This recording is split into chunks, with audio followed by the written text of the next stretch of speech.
Good morning to the first Ian Mishna.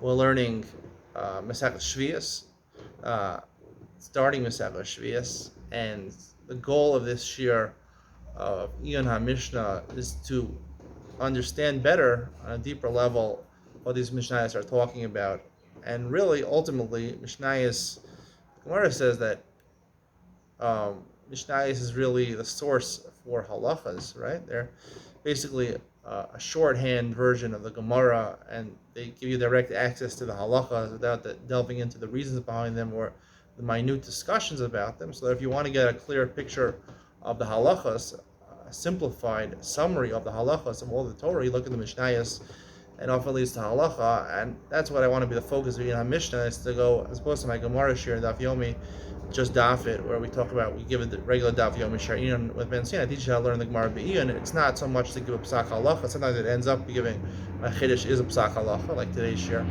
but that's not so much the purpose. It's harder to find the psak in Gemara. There's a lot more levels to go through. The Mishnah is more direct to tell you the halachas, so we can speak directly about the halachas. And today I want to address the first Mishnah over here, which seems to give a limit that there's an isser of plowing a field on Shemitah. Obviously, you can't work a field on Shemitah. You can't help plants grow on Shemitah. But the year of Shishis before it, and the year after the Sheminis, there's also an isser of plowing the field before Rosh Hashanah of Shemitah and collecting fruits and harvesting things that grew during Shemitah the year after. Now, this first Mishnah is talking about the isser of plowing a field before Shemitah in the sixth year.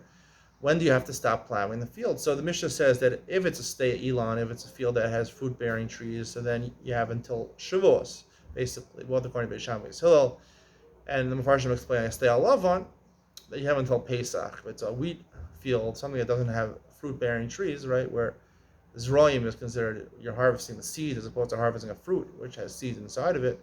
So if it's just the seeds for wheat or something like that, so then it would be until Pesach. After that, it's considered beneficial to the fruit or the wheat that's going to grow during Shemitah year.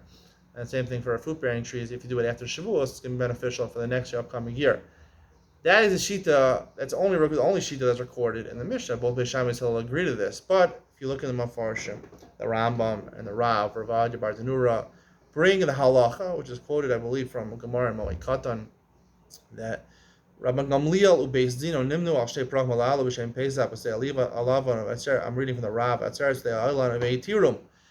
They mastered it. Umutter lachrosh ad Rosh Hashanah shel Sheviis. The halacha is seemingly like a paskin like that. You're technically allowed to plant up until Rosh Hashanah Sheviis. Rosh Hashanah Sheviis is considered Shemitah. You can't plow before. Even the day before, you can plow the field. What is this based on? So I'm going to give you the background over here. That it's a machlokes in Rish Shmuel and Rabbi Akiva, and the Gemara recorded in numerous places, Makos and Avches. I think in Moed Katan in the beginning they are machlokes. There's an extra pasuk that says in the Torah by Shabbos. It says Becharish v'Kater Tishbos. When it's talking about Shabbos, it says Becharish v'Kater Tishbos. So why does it say you can't plow and you can't harvest on Shabbos? We know there's a one in Lamatam Malachos. What's the extra words over there? Why does it say that? So if it's not for Shabbos, we learn it for Shemitah, which is similar to Shabbos. And Shemitah, obviously, you can't plant, so what are we talking about? So therefore, we learn it's talking about Erev Sheviis, the Charisha of Erev Sheviis, and the Ksira of Motei Sheviis. That's the opinion of Rabbi Akiva, and therefore, based on that, we have a problem of harvesting close to Shemitah year, and plowing before the Shemitah year, and harvesting after the Shemitah year. Rish Shmuel argues on that. Rish Shmuel says, no, technically, you're allowed to plow up until Rosh Hashanah, you're allowed to harvest after Rosh Hashanah of the 8th year. The pasuk is not talking about. The pasuk is talking about something else.